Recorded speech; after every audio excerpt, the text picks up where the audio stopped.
galactic civil war spreads across the sun.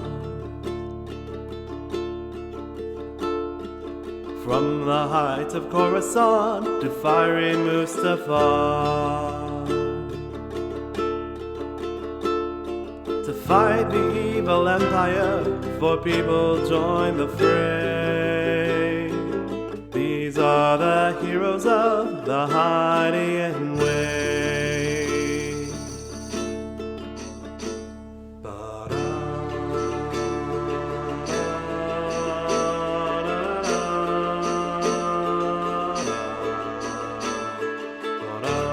Welcome to Heroes of the Hydian Way. This is a Star Wars actual play podcast, and we're playing in Edge Studios' Age of Rebellion. This is Session 0, Episode 2 of The Hard Road. I'm Ben. I'm the GM for this adventure, and I use they, them pronouns. And I'm Joy, and my character is Kadra Javik. She's a she, her, and she's a sharpshooter. I'm Erica. I use she, her for myself, but I'm playing Norin Grimian, who uses they, them, and they are an engineer scientist. I am Zach. I use they, them. I am playing Shen Shazin, who uses he, him, and he is an infiltrator interrogator.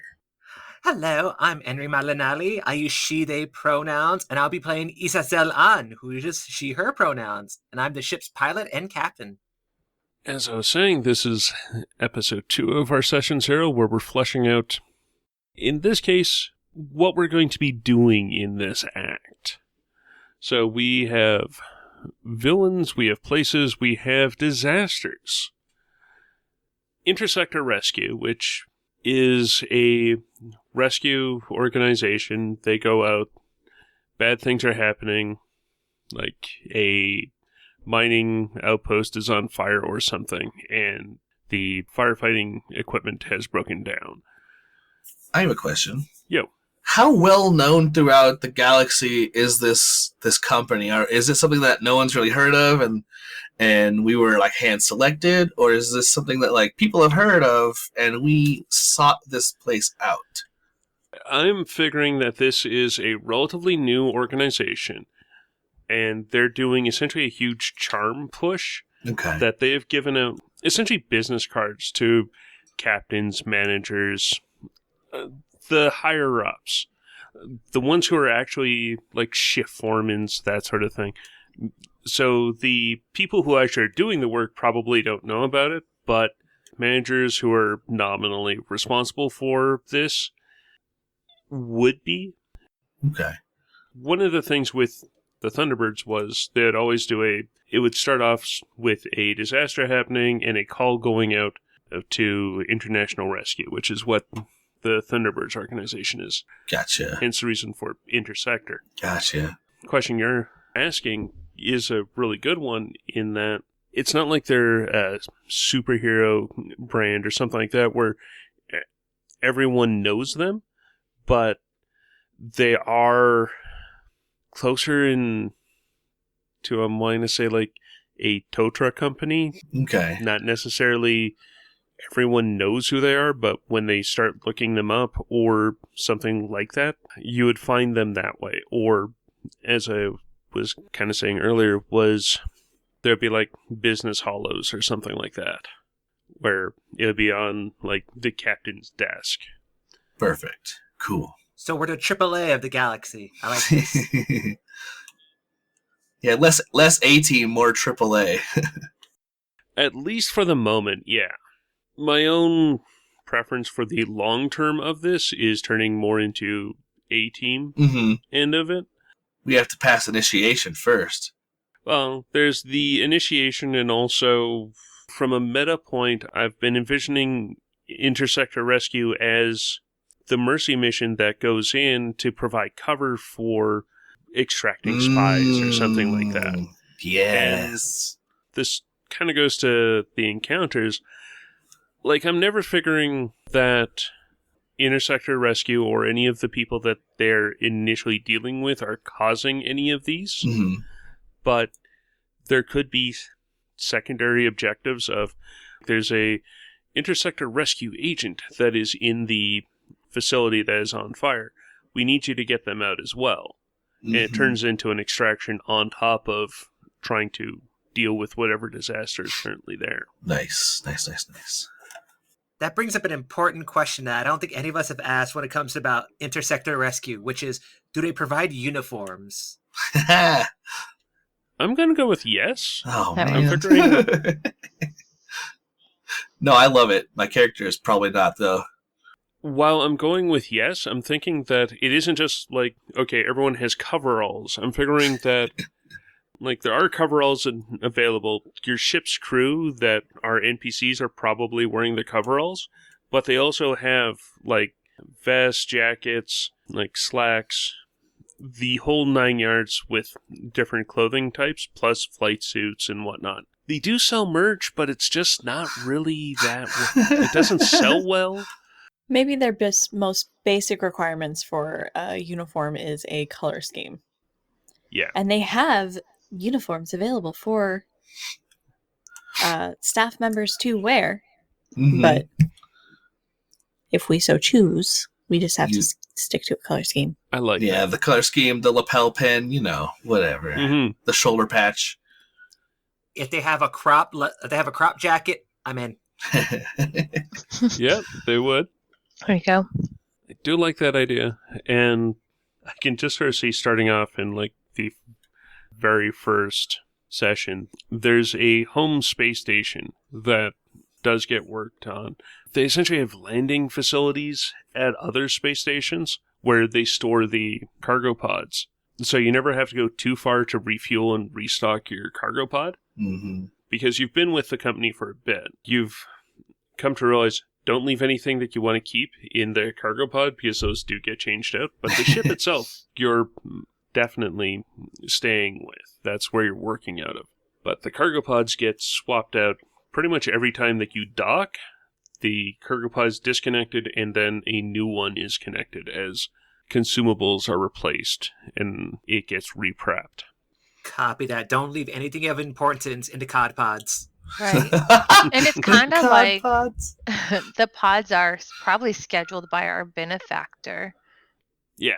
So everything with them, like if it's got a land speeder in it, it's entirely in ISR colors. Just like, yeah, everything in it is 100% ISR colors, Nice.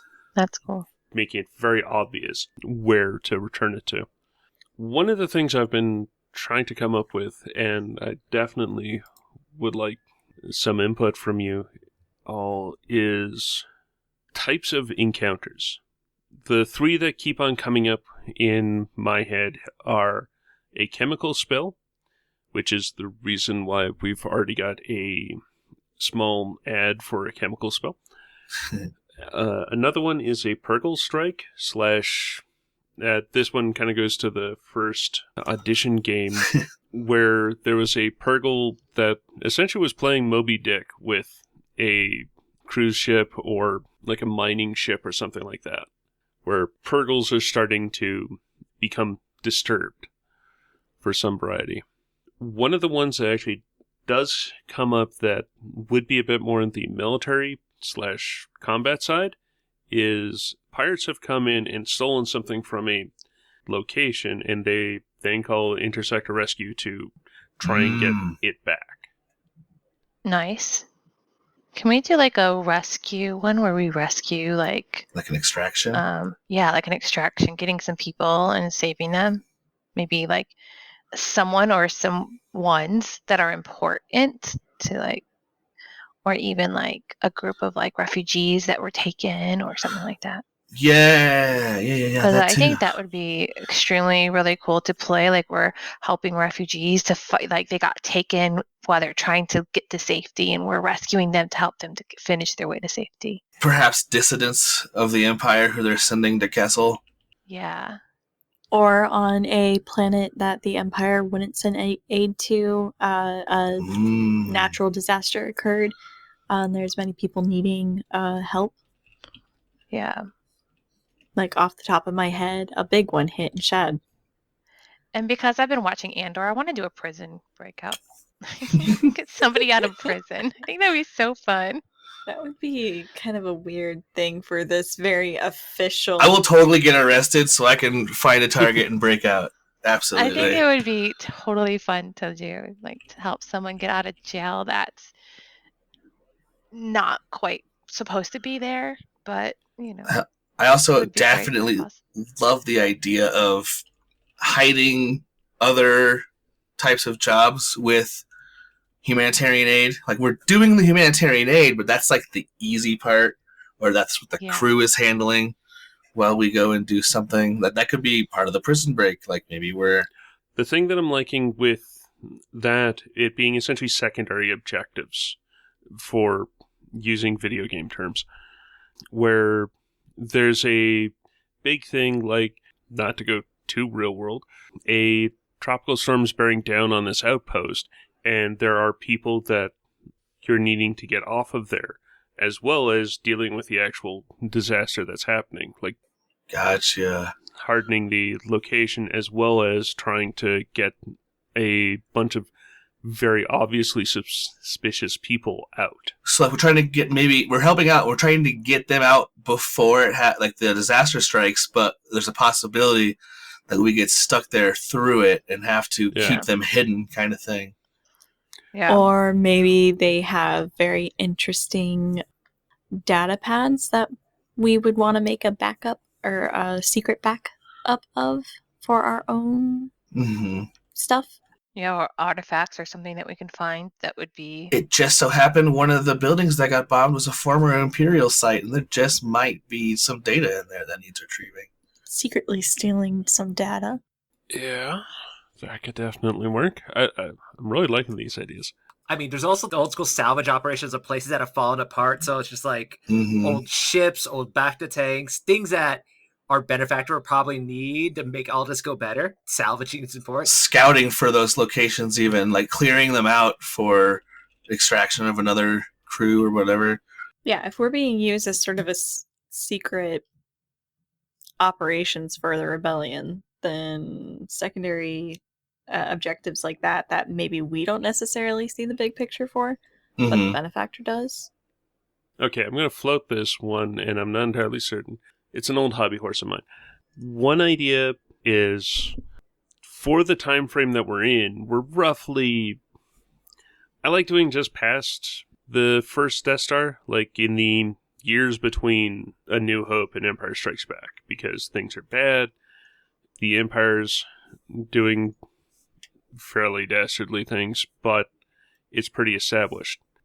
It's starting to become a lot more established just before then as well, like before the full announcement of the Rebel Alliance.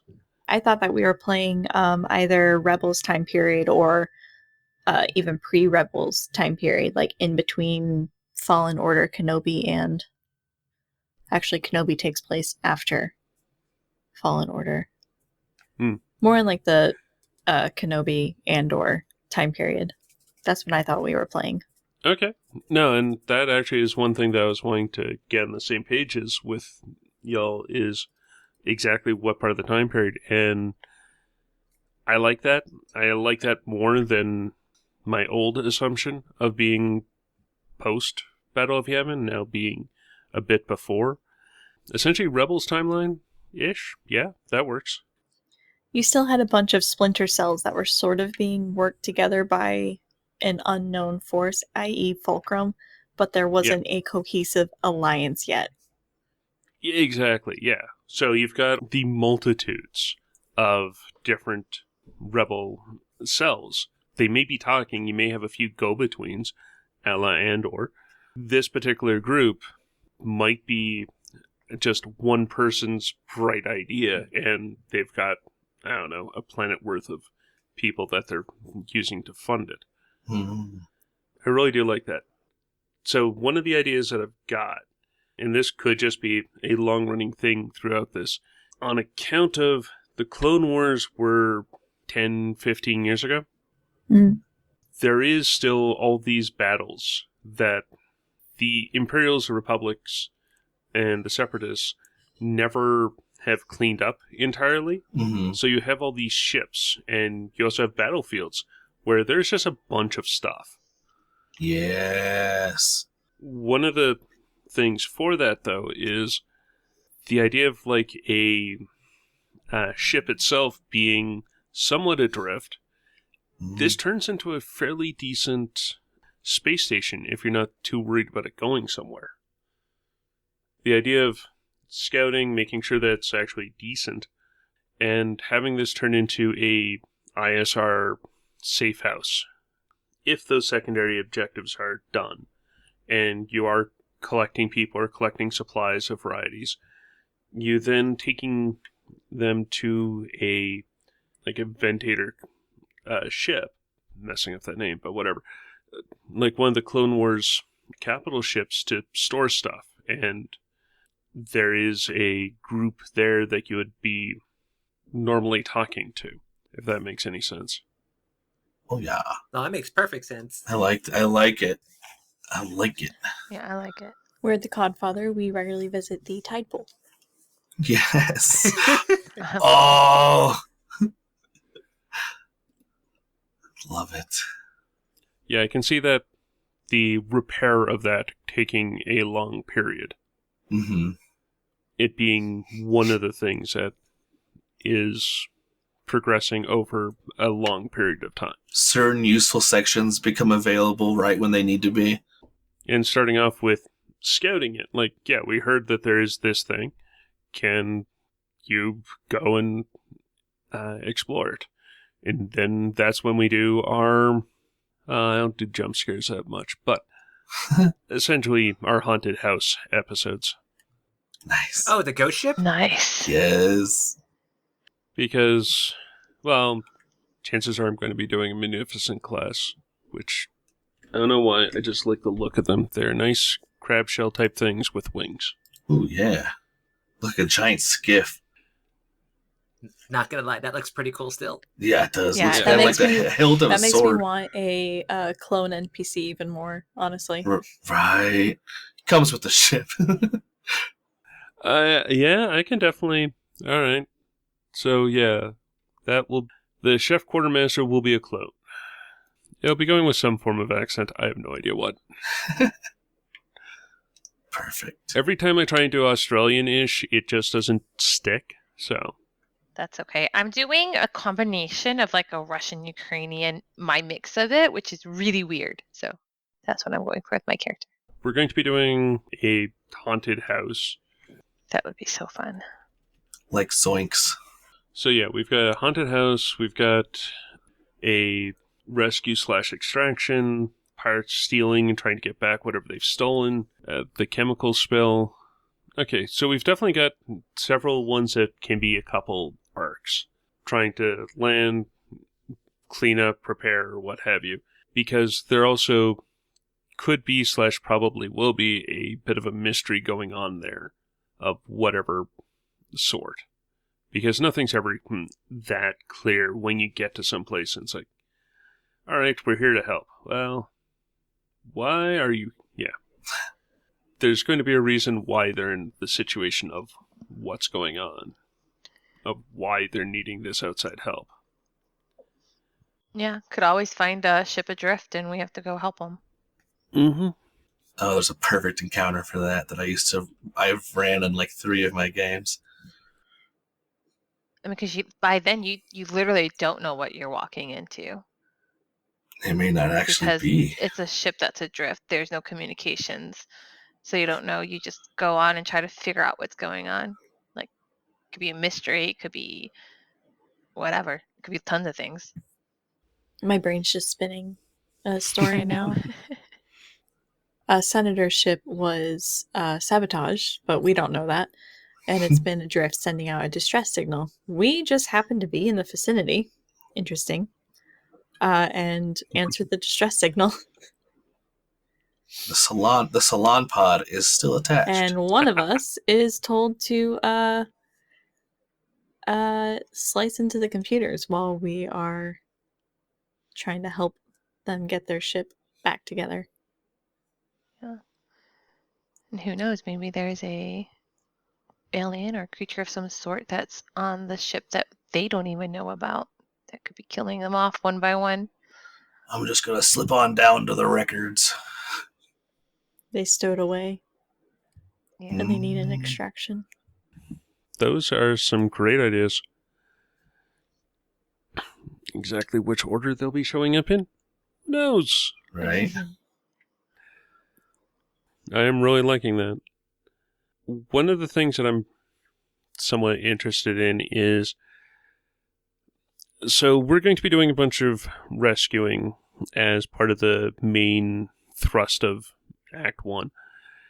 And that, like, some of it's going to be natural disaster type things or unforeseeable accidents and that sort of thing. But, like, at least one of these has been a pirate attack. One of the things brought up has been prison break. What sort of villains or other organizations would you be interested in trying to go up against? Because a lot of what we've talked about so far has been a very person versus environment. I have a suggestion. So do I, but go ahead.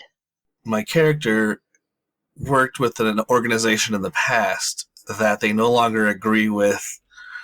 There's been a change in management, essentially, and I feel like maybe whoever's in charge now is more sympathetic, imperial-wise, and doing dealings with the Empire under the table, maybe. So that's why I chose to leave. And they're still an independent organization that we run into occasionally. That our interests are misaligned slightly. And they're definitely part of like the bad guy team. There's also the question of, are these natural disasters really as natural as they seem? I mean, Operation, what was it, Cinder? Didn't come out of nowhere. The Empire had to have pre-knowledge on how to cause these disasters that wiped out whole planets. Mm-hmm. So... Yeah. Oh, these are like the testing. Oh. Yeah, we could have some of that. Some of these natural disasters could have been caused by criminal neglect by certain corporations or companies. For instance, the mining clan ignored regulations or whatever in order to extract as much ore from a mine as possible, and that caused destabilization in the mountain, and that caused a landslide and a mudslide after heavy rains, which wiped out a nearby village. Yeah, and contaminating the waters. Yeah, and any sort of attempt to get quote-unquote official sanctions against the mining clan or core or whatever it's called doesn't work because it's an Empire-backed corporation. Mm-hmm. You could say the same thing about loggers, and maybe they have a dam that they released. Mm-hmm. We are a group that is, slowly being radicalized, if I recall correctly from the initial pitch. Yes.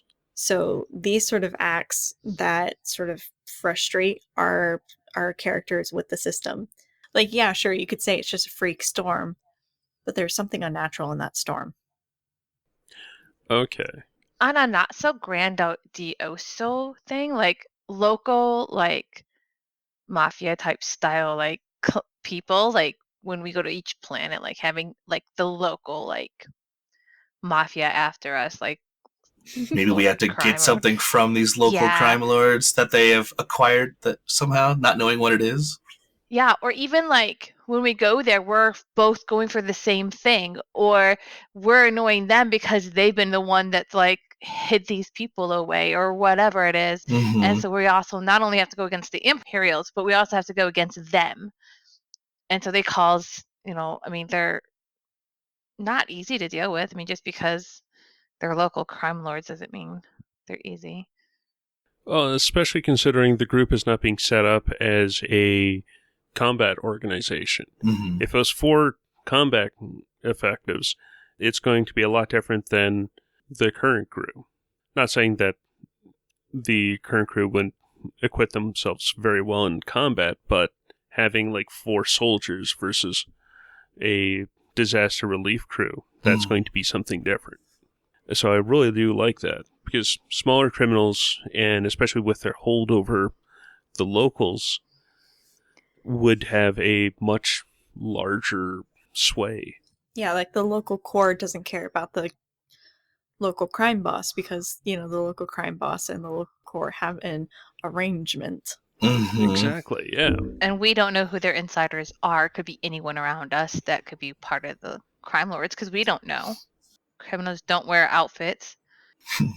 They didn't get the uniform memo. They don't go, here we are. I mean, I get where you're coming from, and I completely agree, though there is going to be one motorcycle club. That'd be awesome. Motorbike club. Are their bikes chrome and do they have mods? I don't know. They might be in a squad, though. This direction I'm really liking, because then also you get... Okay, so you get the corporate malfeasance, because a corporation's trying to run lean. I've yet to find one that isn't. So they're going to undersupply for the point of disasters. Then you've got the corporate management, or what have you, being in league with the local criminals, at least to get them to stop trying to steal or what have you. Like, there's so many different reasons why.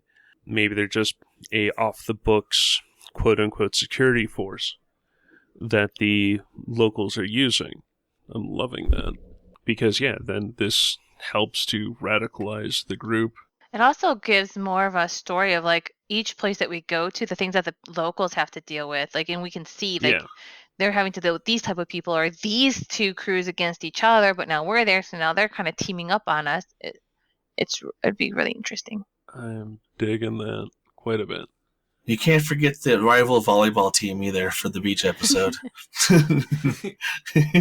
So we've got corporate, the criminals. We might even get a hut in there or not. I'm not entirely certain. Because huts take a bit of work. On the other hand, the pikes could come in. That would be simple. The question then to me is Imperials. How would you be expecting Imperials to be in this sphere of doing things? I think one of the big things of, because there's all these small, almost like seemingly unattached groups making our lives issue in these places that are consistently dealing with Imperial control or connections, which is probably something similar to ISB, where it's information the Imperials are doing. It's there to, they don't want people to know they're the issue. They don't want people to know they're hiring local criminals. It's like, when it comes to fighting the Empire, a lot of times it's not always fighting their armies. It's fighting their information and what people know and who's to blame. And a group of people going into these rescue operations they're going to discover the real reason behind who's really behind everything over and over again. They're not going to like that. Yeah, I mean, this is the beginning of the governorships, right? So, like, they have to very quickly get a population under control. They're going to turn to what they can, and the crime lords will probably be able to assist for like amnesty or whatever. So definitely, they're either like the Imperials we come across are either like so removed from the situation, they're like, why should we care? Mm-hmm. Because the things that they are actually care about are still coming in. So why should they care if the poor, pitiful people are dying? There's more of them. They could get more from another planet. And we're the wrench in that plan. And then because we have these little secondary missions that maybe we don't see the big picture for, there's an ISB agent who is seeing the big picture. Yeah, they figure it out before we do. They cut us off at the end. We get waylaid and they're like starting asking us questions and stuff. We're like, what are you talking about? Like, we literally have no idea. So like, but that actually starts the gears whirring in Norin's head. Yeah. Right. That's part of like the backup to the backup to the backup, though. Like, we only know enough to do what we need to do. We don't know anything else that's going on. Yeah, you might also have some that are just kind of lazy too. Like, why am I out here in the boondocks? I wish I was more, in the middle of stuff. So we don't really care what's going on. And if you come and take something from us, whatever, it doesn't matter. This job is a piece of crap. Yeah, the petty bullies, the lazy ones, the ones that think they're above it all. Yeah. Governors or high-ranking military officials who are trying to live the cozy life away from the prying eyes of the greater empire and exploiting a population to do it.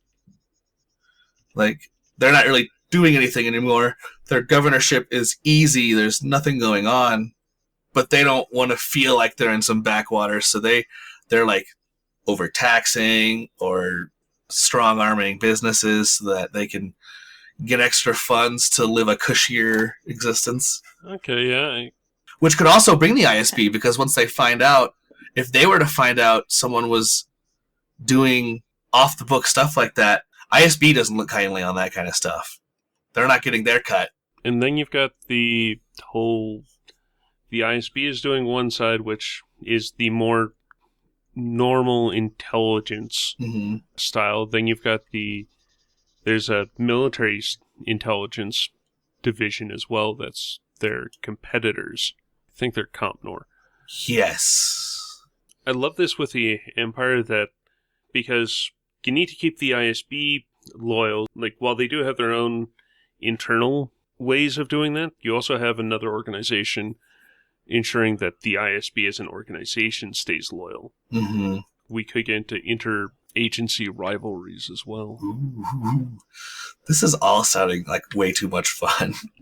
We could also have a encounter, I guess, or a thing where we have to find and extract an ISB agent. A defector.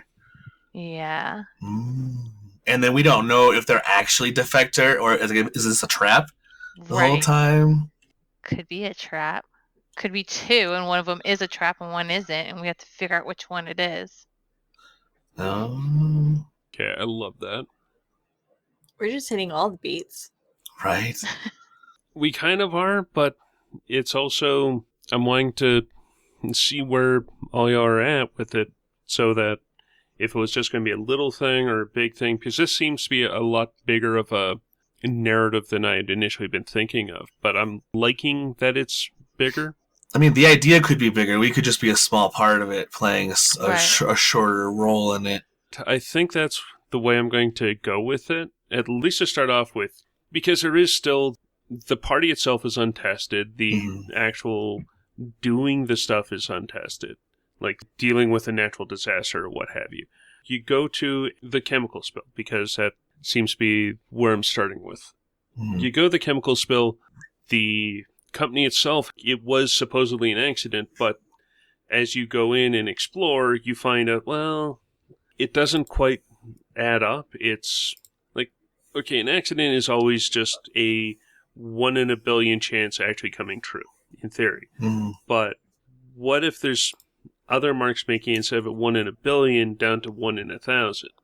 Well, all the employees got out, but the villagers weren't notified. How did the employees know? Stuff like that.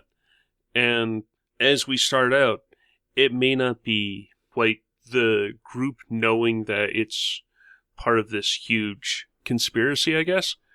Yeah, absolutely. Having the key pieces there so that when different portions of the conspiracy is revealed, you as players and our audience, which is also the 6th person at the table, they aren't blindsided by it.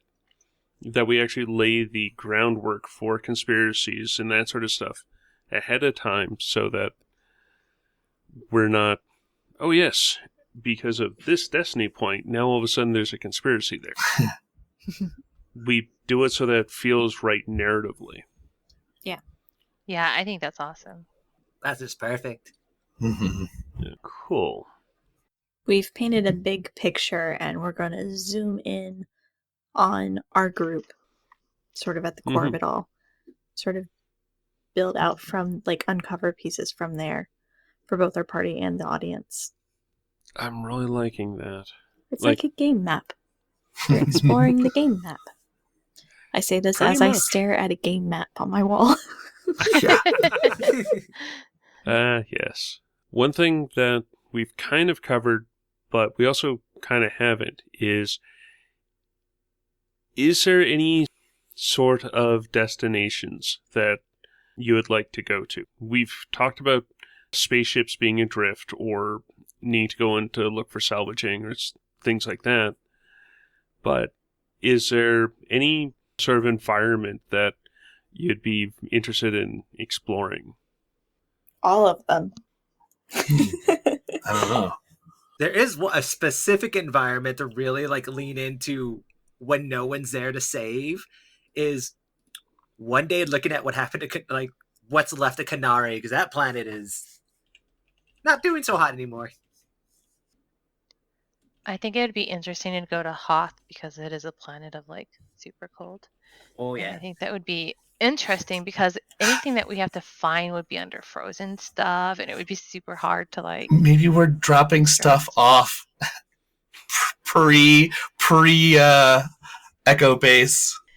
I think that would be fun, but I also think like Alderaan would be fun because more being like having to be more diplomatic in which we do and a little bit more city dwelling. I think that'd be fun.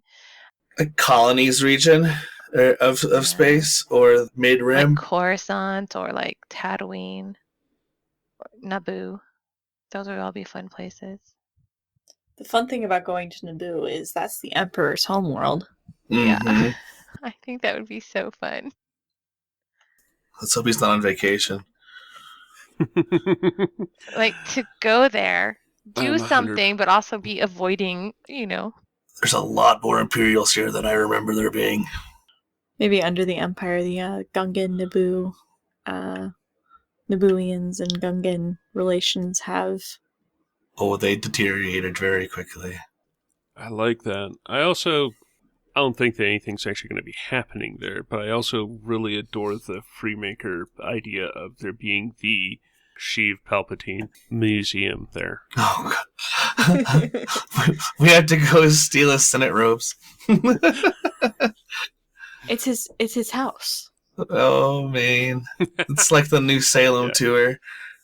You too can tour Sheev Palpatine's The Emperor's Nabooian home. See where the Grand Emperor began his early life. Humble beginnings. The office where he studied to become senator.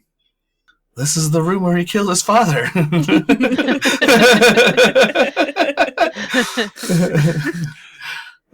You might still see some bloodstains if you Yeah. look carefully. That's the haunted house. Some say if you listen, you can still hear him shouting Sheev's name. Sheev. Ah, see, there it is. I think Tatooine would be fun too, a desert area.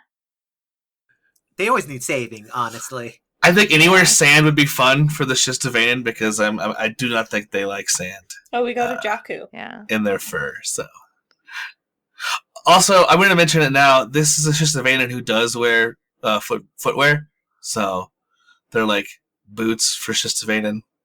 It's narratively necessary. Okay. I think Corella would also be fun because it is a place where ships are. Corellia. Oh yeah, Corellia. Yeah. We need ship's parts. We had to go to Corellia. Or Braca. Because we can't afford Corellia. It's about my limited knowledge on the planet, so. Okay, I definitely like that. You could always go to Yeah. Dantooine. I mean, Dantooine does kind of make sense. Well, I mean, that's also something you could sub Dantooine for Alderaan, or because they're all temperate planets, something like that. Like, I do like the idea of Hoth just on account of I can look outside and get vibes. right? Yes. I think Hoth would be so fun. I like those ideas. I don't really want to get too many more because then I just get idea overload. Mm-hmm. Yeah. Okay, I'm definitely digging these ideas, and this is a bit more specific for it. So, like, we've got missions and locations. Some of this is definitely going to be into the world, Mm-hmm. or the galaxy, I guess. Like, going to Hoth or middle of nowhere Tatooine both make a huge amount of sense. A lot of the other places are built up, but having that be a location that is part of the that scenario, that arc, is a pretty good idea, Mm-hmm. or a pretty good way of using them. Because, yeah, I definitely see ways that we can use this and keep the remote location stuff. Or one of the things that, in my mind, that I'm working on aligning, it's not necessarily it's figuring ways of getting the disasters to line up with the locations. Like, Well, with Naboo, Tatooine is fairly easy. Coruscant and Corellia are these big people places. So that... it makes it a challenge. It definitely can be done. Just tiny bit of a challenge. I think that's what makes it interesting, though. Like, instead of having just big and where we can do a lot more things with the world around us, having more people and interacting is going to cause us a little bit more problems, I think, too, as well as give us a little more interaction with other things like people. And I think it's interesting. Anyways. Yeah, I completely agree. And being that I'm not a very charismatic person in my character, she's not going to be the face of the group. Fair enough. You need the charisma to ease that down. Like we'll get our way in there. I think it'll be fun, though. I love failing and failing forward. I think it's so fun. Some people get all uptight about failing. I think failing just makes your character more well-rounded, and it's so interesting. Mm-hmm. Oh, it is going to be entertaining. Oh, yes. I am greatly looking forward to this. I think it's going to be great fun. I'm excited about working with these awesome people. The four of you play very fun individually. And I'm really looking forward to seeing what this group gets up to. Because while there is an arc, kind of, there's not a long-term game plan. There's no hard plot behind this. If through play we decide to go in a direction, we go in that direction. We're not tied to having to curve a line of play back to a plot. The plot can bend towards the players, which is what I'm looking forward to with this. I do have one question. Sure. When we start, do our characters know each other already, or are we meeting each other for the first time? I was about to ask the same thing. You said we've been working for the organization for some time. But we could be working for the organization, but separately, and now we're meeting for the first time, or we've been working together for the organization. I don't know. Little column A, little column B. Personally, I like the idea of you've been working for the organization for a few months, and each of you have shown something to whichever manager, shift lead, what have you, and they've put your name in for a promotion to a specialist group. Ooh. We would be starting off with the four of you meeting and getting your first briefing saying, this is your ship, and these are your crew. These are their files. This is the first time you're working together. I am so excited. So I might have heard about some of these people, but may never have actually worked with them.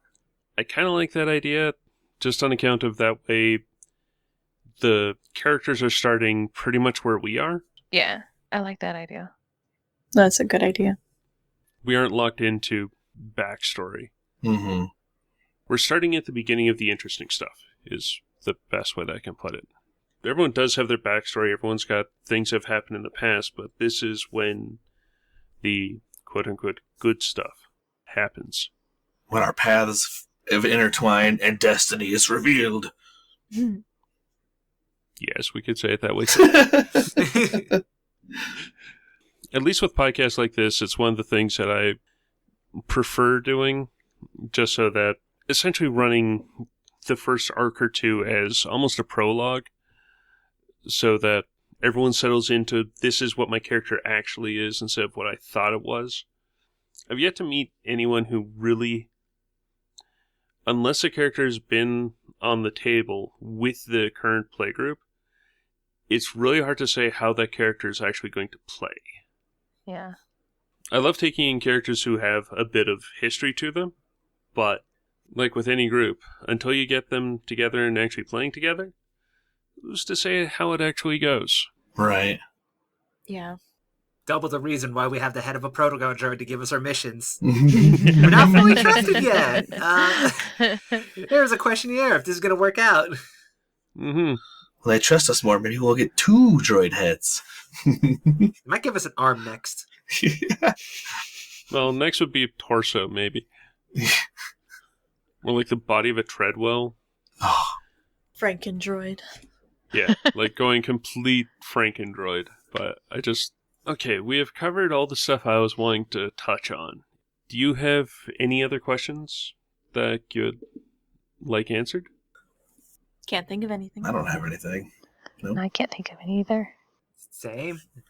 Okay, well, in that case...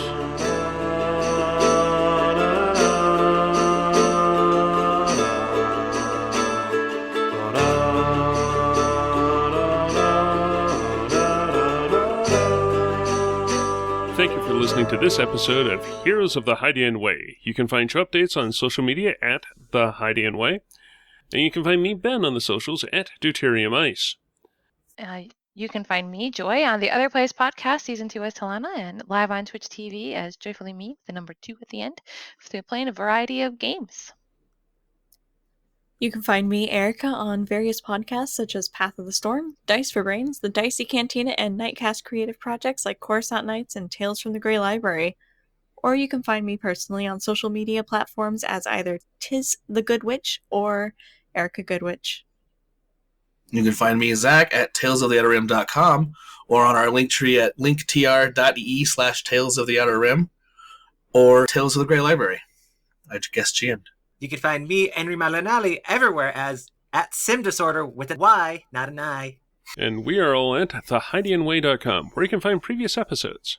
You can find more episodes on Apple Podcasts, Spotify, and Google Podcasts. Plus, you can help us out by rating, reviewing, and subscribing. You can holocom us at heroesatthehydianway.com. If you like what we do and want to support the show, you can find us at patreon.com/thehydianway. Or you can send the team some calf at kofi.com/thehydianway.